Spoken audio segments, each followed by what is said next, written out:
સવારે ઉઠીને આ 7 કામ કરી લેજો. બીમારી તમારાથી રહેશે 100 ફીટ દૂર. 99% લોકો આ વાત જાણે છે, પણ 90% લોકો આ કામ કરવામાં ચૂકી જાય છે. આજ હું તમને એવા 7 નિયમ બતાડીશ. એને યદિ તમે ફોલો કરી લેશો, સ્વસ્થ અને નિરોગી જીવન 80 વર્ષમાં પણ જીશો. હું Kalpana Rathod, acupressure acupuncture therapist, diploma in alternative medicine. અને અંતમાં તમને એક બોનસ ટિપ્સ પણ આપીશ. નંબર 1 નિયમ, સવારે વહેલું ઉઠવું છે. એનાથી તમને આખો દિવસ ફ્રેશ ફીલ થશે, રાત્રે ઊંઘ પણ જલ્દી આવશે અને બધા ટાઈમથી તમારા કામ પૂરા થશે. બીજા નંબરનું કામ એ કરવું છે, જેમ તમે ઉઠો છો તાત્કાલિક યા બેઠા બેઠા યા ઊભા થઈને શરીરને જેટલું ઉપરની તરફ આમ બે હાથને બાંધી અને જેટલું તમે ઉપરની તરફ ખેંચી શકો છો એટલું ઉપરની તરફ ખેંચજો અને 3 વાર કરજો. એનાથી પૂરા શરીરમાં લોહીની હેરફેર સારી થશે.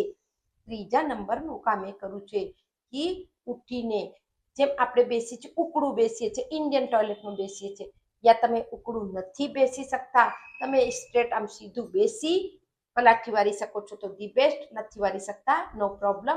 સીધું બેસી અને ઘૂંટડો ઘૂંટડો કરીને પાણી પીજો. જેટલું પીવાય એટલું જ પીવું છે, જોરાય પાણી પીજો નહીં. અને યદિ તમને ઠંડી તાસીર છે તો નવશેકું પાણી હલકું ગરમ પીજો. અને તમારું પિત્ત વધેલું છે, શરીરમાં બહુ વધુ પહેલાથી હીટ, બોડી હીટ વધેલી છે, તજા ગરમી વધેલી છે, તો ગરમ પાણી બિલકુલ ન પીજો.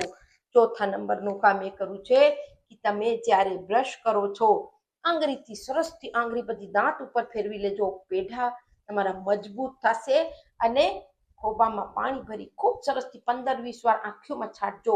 એનાથી આંખોમાં યદિ બળતરા થતા હશે, દુખાવો થતો હશે, આંખો ભારી લાગે છે, એ બધું દૂર થશે. સાથે તમારા ચહેરામાં બ્લડ સર્ક્યુલેશન તેજ થશે, ચહેરામાં કચકનો ગ્લો અને નિખાર આવી જશે. 5મા નંબરનું કામ તમને એ કરવું છે કે તમે 25 થી 30 મિનિટ કાઢીને યોગા, પ્રાણાયામ યા વોક કરી શકો છો. એનાથી એક એક કોર્સને પ્રોપર ઓક્સિજન મળશે અને આપણે એનર્જેટિક પણ લાગશે અને આખો દિવસ તમને એમ લાગશે કેટલું ફ્રેશ ફીલ થાય છે. 6મા નંબરનું કામ તમને એ કરવું છે, 5 મિનિટ ખિલખિલાવીને તમે તાળી પાડી લેજો.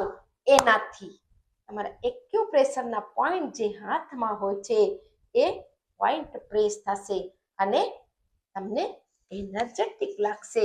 અને 7મા નંબરનું કામ તમને એ કરવું છે કે તમે 5 મિનિટ પગની પિંડી અને પગના તળિયામાં તેલ લગાવીને હલકી હલકી હલકી હલકી માલિશ કરી લેજો. એનાથી પણ તમારા જેટલું બ્લડ સર્ક્યુલેશન છે, શરીરમાં લોહીની હેરફેર થશે અને જે પગમાં તમને દુખાવો થતો હશે, થાક લાગતી હશે, એ બધી શિકાયત દૂર થશે અને પગના તળિયામાં તમને બળતરા છે એ દૂર થશે. સાથે પૂરા શરીરના એક્યુપ્રેશરના પોઈન્ટ પાછા પ્રેસ થશે.